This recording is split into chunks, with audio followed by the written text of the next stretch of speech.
तो कैसे हैं मेरे प्यारे विद्यार्थियों, उम्मीद कर रहे हैं अच्छे होंगे, स्वस्थ होंगे और एग्ज़ाम की तैयारी में व्यस्त होंगे। मैं ओम प्रकाश मिश्रा और आप देख रहे हैं अपन YouTube channel Success Study Star.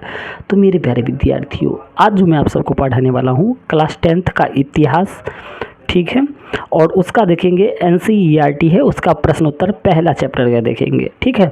तो वीडियो का अंत तक बने रहना है और अच्छा लग जाए तो चैनल को सब्सक्राइब करना है, लाइक करना है, शेयर करना है और कमेंट करना है। जो आप लोग किस किस डिस्ट्रिक्ट से देख रहे हैं हमें ज़रूर कमेंट करें। तो चलिए ना प्यारा तरीका से सवाल को फोड़ते हैं।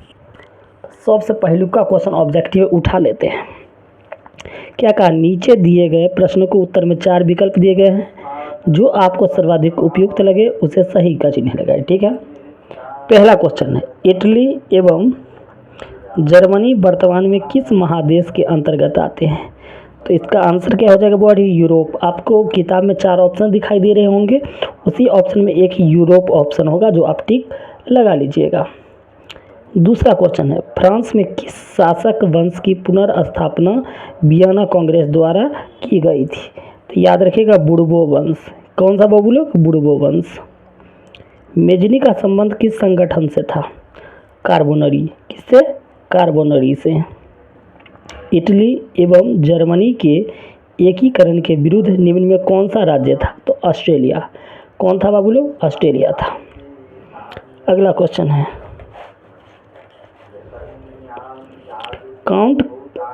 काउंट काबुल को विक्टर इमैनुअल ने किस पद पर नियुक्त किया? तो याद रखिएगा, प्रधानमंत्री के पद पर। किस पद पर? तो प्रधानमंत्री की नियुक्त पर। अगला क्वेश्चन है, गैरिबाल्डी पेशे से क्या था? तो आप लोग गैरिबाल्डी पेशे से नाविक था। क्या था? नाविक था। अगला क्वेश्चन, जर्मन राइन राज्य का निर्माण किसने किया था? तो नेपोलियन बोनापार्ट। खोज किसने किया था बाबू लोग? Napoleon Bonaparte. अगला क्वेश्चन देख लेते हैं, खाली आप लोग को अंत तक बने रहना है। अगला है, जलवेरी एक संस्था थी, किसकी थी? व्यापारियों की। किसका बाबू लोग? व्यापारियों की। रक्त एवं लौह की नीति का अवलंबन किसने किया? तो याद रखिएगा, बिस्मार्क। किसने किया? बिस्मार्क। फ्रैंकफर्ट की संधि कब हुई? तो 1871। अगर यही क्वेश्चन में अगर रहता जर्मनी के एकीकरण कब हुआ तो उसका आंसर भी 1871 ही होता, ठीक है।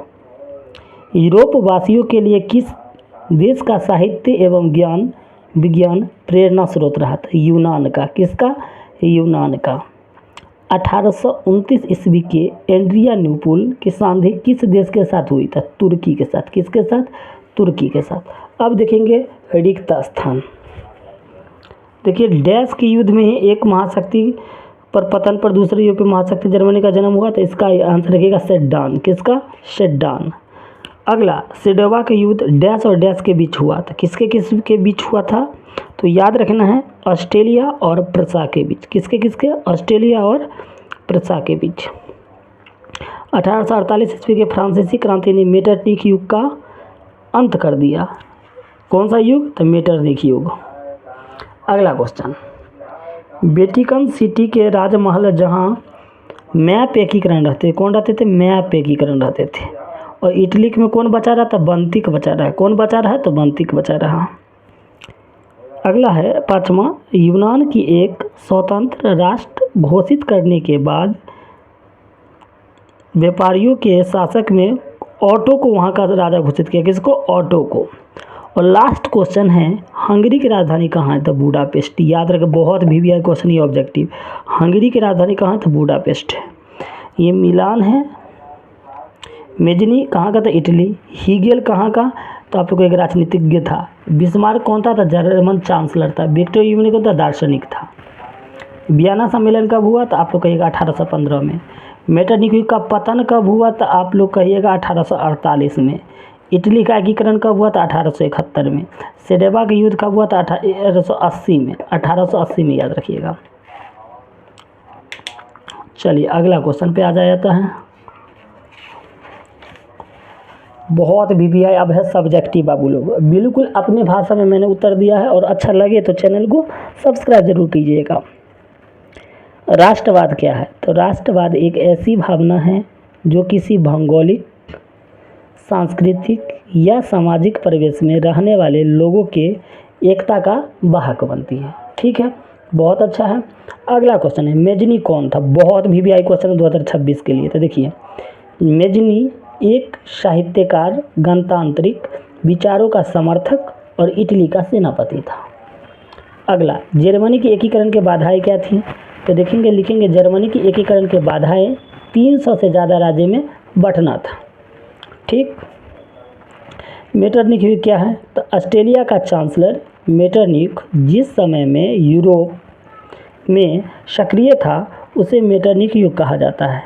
वह 1815 ईस्वी में बर्लियाना सम्मेलन से प्रारंभ हुआ।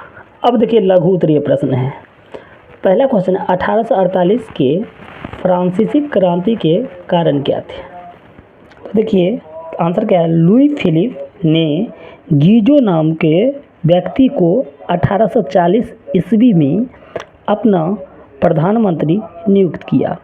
वह कट्टर प्रतिक्रियावादी था और किसी भी तरह के सुधारों के विरुद्ध था।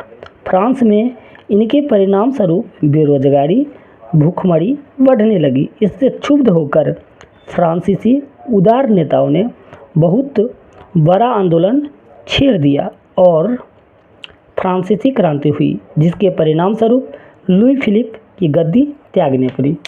तो उम्मीद कर रहे हैं दोस्तों ये वीडियो आपको अच्छा लगा होगा। अगर आप लोगों को अच्छा लगा है तो कमेंट कीजिए, तो मैं इससे आगे भी क्वेश्चन ज़रूर करवाऊँगा। तब तक के लिए धन्यवाद।